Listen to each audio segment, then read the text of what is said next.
Bonjour à tous. Ce matin, l'invité de la matinale de Gabon 24 vous embarque dans l'univers coloré, vif et audacieux de la bande dessinée gabonaise. Nous recevons un auteur, illustrateur et esprit créatif derrière des personnages emblématiques comme Simplo ou Kakouka.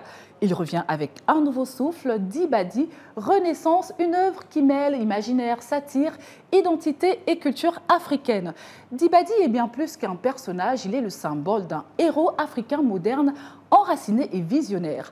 Alors, quel message veut-il transmettre à travers ce nouvel opus? Quelle place pour la bande dessinée dans le paysage culturel gabonais? Et comment la créativité peut-elle être au service d'un message fort et engagé? On en parle tout de suite avec Jeff Ikapi. Bonjour et bienvenue. Bonjour. Alors, vous êtes caricaturiste, illustrateur et auteur de bande dessinée. Comment allez-vous? Je vais très bien. Tranquille.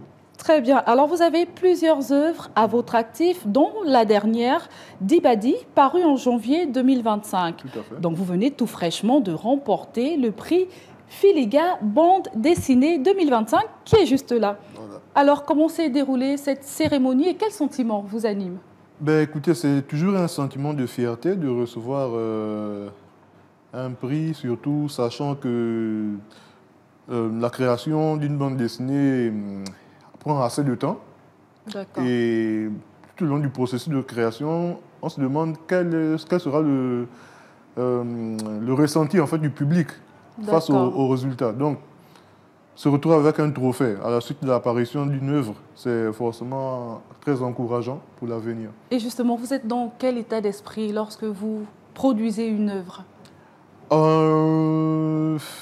C'est assez difficile à dire parce que lorsque je suis en plein processus de création, c'est moi qui entame les choses. J'imagine l'histoire, mais après, l'œuvre se crée d'elle-même, l'histoire se crée d'elle-même. Très bien. Donc, je suis en complète immersion dans l'histoire.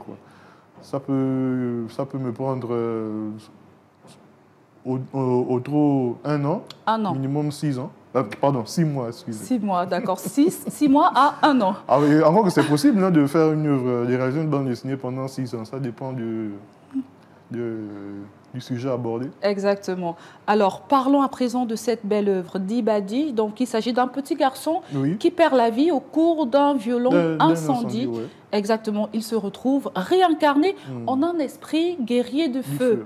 Donc, je n'en dis pas plus. Comment est né ce personnage? Que symbolise-t-il pour vous? Le nom Dibadi vient de la tradition pour nous. D'accord. Moi, je l'ai découvert par hasard. Ce concept-là, en fait, c'est un esprit guerrier du feu qui est censé motiver les guerriers de cette tribu-là lorsqu'ils vont en guerre. Voilà. Très bien. Donc, avant d'aller sur le lieu le chemin de terrain de bataille, ces guerriers, à l'époque, entonnaient des chants, invoquaient le nom de cet esprit d'Ibadi-là et c'est leur donnait le coup du courage. Et donc, la transition qui s'est passée entre l'événement tragique qui s'est déroulé dans la maison, voilà, c'est le nom, en fait. Le petit garçon. Voilà, c'est le nom. Très bien. Nom, en fait. Alors, dites-nous, quel message souhaitez-vous faire passer à travers cette œuvre? Ou vos œuvres aussi, en général? À travers cette œuvre, c'est que le nom a un impact sur notre vie, en fait. Très bien. D'accord. Les noms comportent, même les prénoms, ont un impact sur le cheminement de notre vie terrestre. Ça nous impacte réellement. Voilà. Alors, parlons à présent de votre parcours. Déjà, vous êtes autodidacte. Oui. Vos débuts, vous les faites en 2006 à la RTG. Oui, j'étais encore lycéen. Exactement, dans l'émission Espace Jeune, justement, en tant que caricaturiste.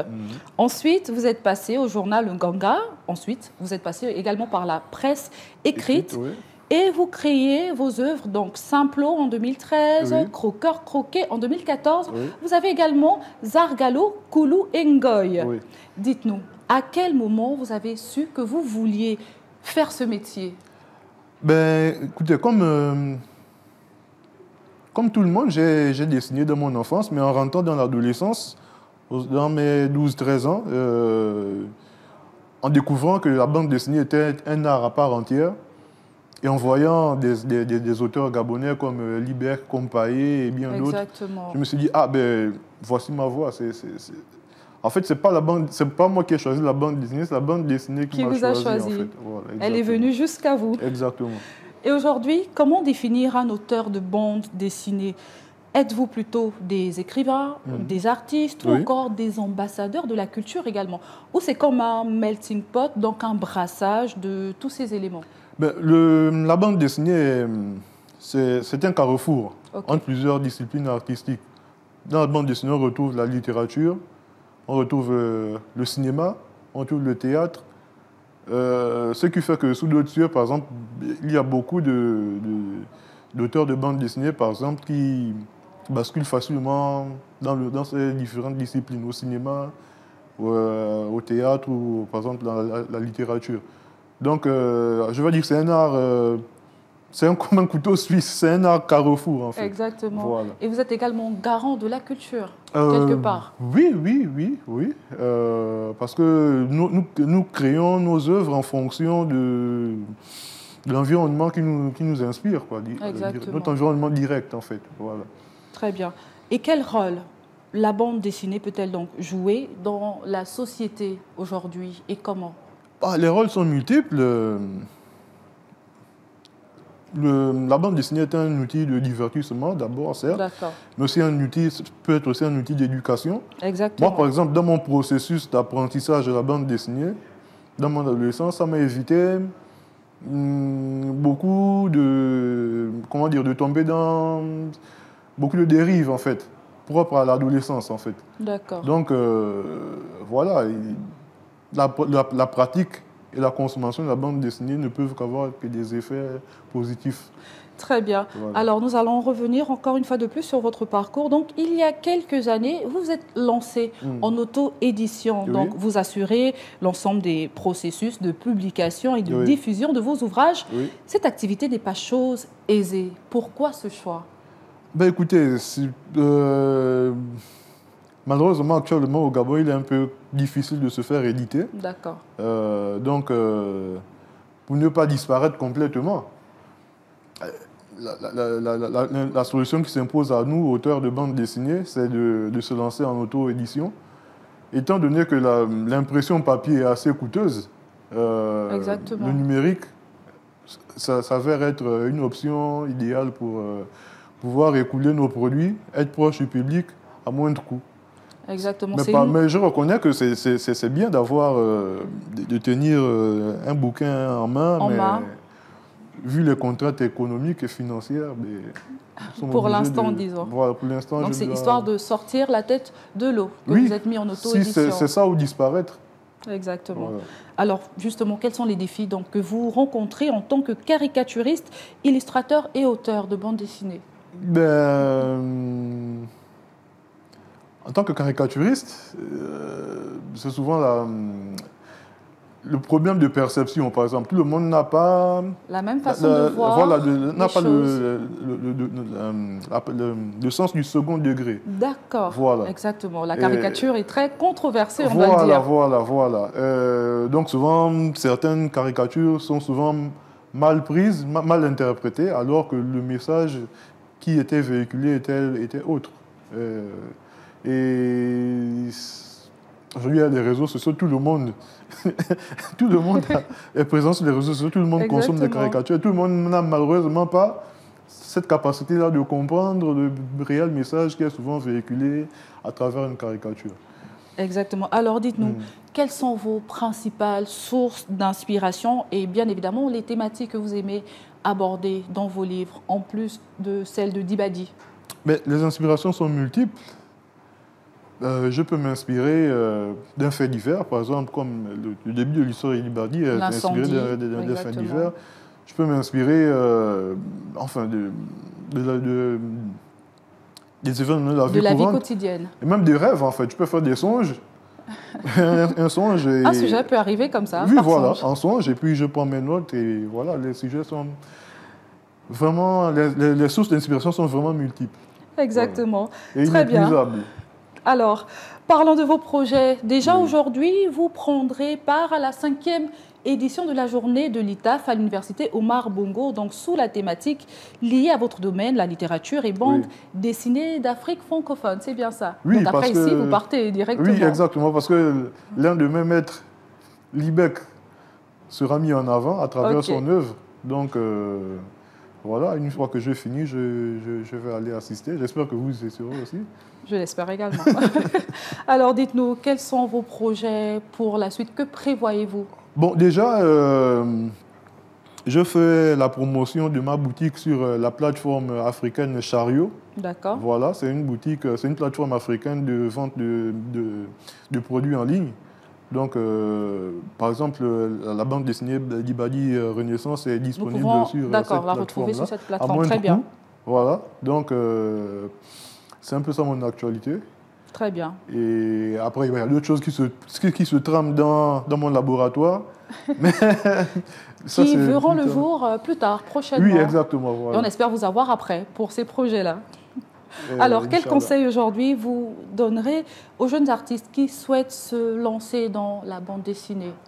Bon, déjà, on ne se lance pas dans la bande dessinée pour le buzz ou pour avoir, pour avoir des groupies, comme on dit. D'accord. Voilà, donc on se lance dans la bande dessinée. Oui, c'est assez sérieux et puis il faut être passionné. Très bien. Ça demande beaucoup de courage, beaucoup de passion, beaucoup de persévérance et beaucoup de travail aussi. Parce que si vous voyez de 2006, en parlant de mon parcours de 2006 jusqu'à 2025, c'est un long cheminement. Exactement. Plusieurs années quand même. Plusieurs années d'apprentissage. Et j'apprends encore justement. Et je leur dirais aussi qu'un artiste, il apprend tout le long de sa vie et tout au long de sa vie. Il n'y a pas un âge pour apprendre. On apprend tous les jours. Que le jour où on rend l'âme, en fait. Exactement. Ouais. Alors, dernière question. Comment envisagez-vous l'avenir de la bande dessinée gabonaise sur la scène internationale? De beaux jours, peut-être? Ben oui, parce qu'il y a beaucoup de talents qui sommeillent, mais malheureusement, ils ne bénéficient pas d'une assez grande visibilité. Et bon, nous sommes à l'ère d'Internet, des réseaux sociaux, hein, donc j'incite justement les jeunes à être présents sur les réseaux sociaux pour être visibles à l'international. Et vu tous les talents qui sont en train d'émerger, je veux dire, la bande dessinée gabonaise a de beaux jours, devant elle. La bande dessinée gabonaise a de beaux jours devant elle. Merci beaucoup, monsieur Jeff Ikapi. Nous vous souhaitons plein succès pour la suite de vos projets et espérons vous retrouver bientôt avec de nouvelles créations, peut-être. Merci à vous. Je vous en prie. Je rappelle aux téléspectateurs que vous êtes caricaturiste, illustrateur et auteur de bande dessinée. Et en somme, nous avons parlé de votre œuvre d'Ibadi Renaissance et de ce magnifique prix Filiga Bande dessinée 2025. C'était un plaisir d'être avec vous. Plaisir partagé. Merci à tous de nous avoir suivis. C'était un plaisir de vous servir. d'Ibadi Renaissance est une preuve vivante que la bande dessinée africaine n'a rien à envier aux autres. Elle raconte nos histoires, nos luttes, nos rêves avec authenticité et puissance, tout en espérant que cette œuvre puisse inspirer de nouveaux talents à prendre leur crayon pour dessiner un futur enraciné, créatif et audacieux. Je vous souhaite une bonne suite de programme sur Gabon 24.